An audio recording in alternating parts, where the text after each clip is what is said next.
બનાસકાંઠાના ધાનેરામાં ચૂંટણી પ્રચાર દરમિયાન લોકશાહીના લીરે લીરા ઉડતા જોવા મળ્યા છે. ભાજપના આગેવાન અને પૂર્વ ઉમેદવાર ભગવાનદાસ પટેલે મતદારોને રીતસરની ગર્ભિત ધમકી આપી દેતા ખળભળાટ મચી ગયો છે. એક જાહેર સભામાં ભગવાનદાસ પટેલે પ્રેશર પોલિટિક્સનો સહારો લેતા મતદારોને ચેતવણી આપી કે જો ભાજપ તરફી મતદાન નહીં કરો તો ભવિષ્યમાં વિકાસના કામો નહીં થાય. વાયરલ થયેલા વિડીયોમાં તેઓ મતદારોને સંબોધતા સ્પષ્ટ શબ્દોમાં ચેતવણી આપતા જોવા મળી રહ્યા છે. અને વારે ઘડી ભૂલ કરીને તો તમારા કામ કરવા અમારા પગ ગાંધીનગર નહીં ઉપડે.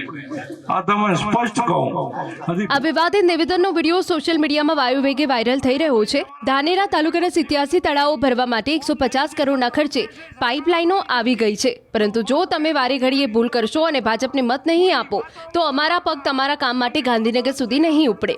મતલબ કે નેતાજીએ સ્પષ્ટ કરી દીધું છે કે વિકાસના કામો જોઈતા હોય તો કમળને જ મત આપવો પડશે. આ નિવેદન સામે આવતા જ કોંગ્રેસે તેને સત્તાનો અહંકાર ગણાવી આકરા પ્રહાર કર્યા. અને વારે ઘડી ભૂલ કરીને તો તમારા કામ કરવા અમારા પગ ગાંધીનગર નહીં ઉપડે. આ તમને સ્પષ્ટ કહું. હજી ભોગળો પડ્યા પોણી માં નોખ્યા. વિચાર કરજો.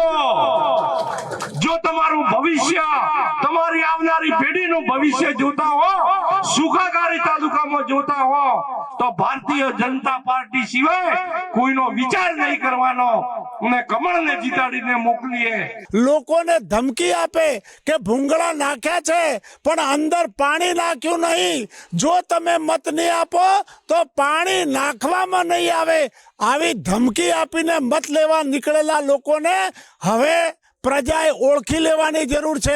અરે સરકારે કામ કરવા પડે, સરકારે પ્રજાની માગણી સંતોષવી પડે. એમાં તમે કોઈ ઉપકાર નથી કરતા. તમે પ્રજા ઉપર કોઈ ઉપકાર નથી કરતા. પ્રજાના ટેક્સના પૈસે ભૂંગળા નંખાવાના છે. ભારતીય જનતા પાર્ટીના કમળના નિશાનવાળાઓના ખિસ્સામાંથી આ પૈસા નથી લંઘાવાના. માટે પ્રજાએ આવા જુઠ્ઠાણું ચલાવતા, આવા ધમકી આપતા લોકોથી ચેતી જવાની જરૂર છે. અને આ પંચાયતી રાજની ચૂંટણીમાં એમણે સંપૂર્ણપણે જાકારો આપવા માટે હું આપને પ્રજાના સેવક તરીકે જાહેર અપીલ અને હાકલ કરું છું. સ્થાનિક સ્વરાજ્યની ચૂંટણી જેમ જેમ નજીક આવી રહી છે તેમ તેમ પક્ષ પલટાની મોસમમાં તેજી આવી રહી છે. ટિકિટ ન મળતા નેતાઓ પાટલી બદલી રહ્યા છે. ત્યારે સ્થાનિક સ્વરાજ્યની ચૂંટણી પહેલા જ મહેસાણામાં રાજકીય ભૂકંપ આવ્યો છે. પક્ષ પલટાની આ મોસમમાં બહુચરાજીમાં આમ આદમી પાર્ટીમાં મોટું ગાબડું પડતા રાજકારણ ગરમાયું છે. આપના સૌથી વધુ કાર્યકર્તાઓ ભાજપમાં જોડાયા. ભાજપની વિકાસ સંકલ્પ સભામાં આપના પ્રદેશ મંત્રી સહિત અનેક દિગ્ગજ કાર્યકર્તાઓએ પક્ષને રામ રામ કરી દીધા.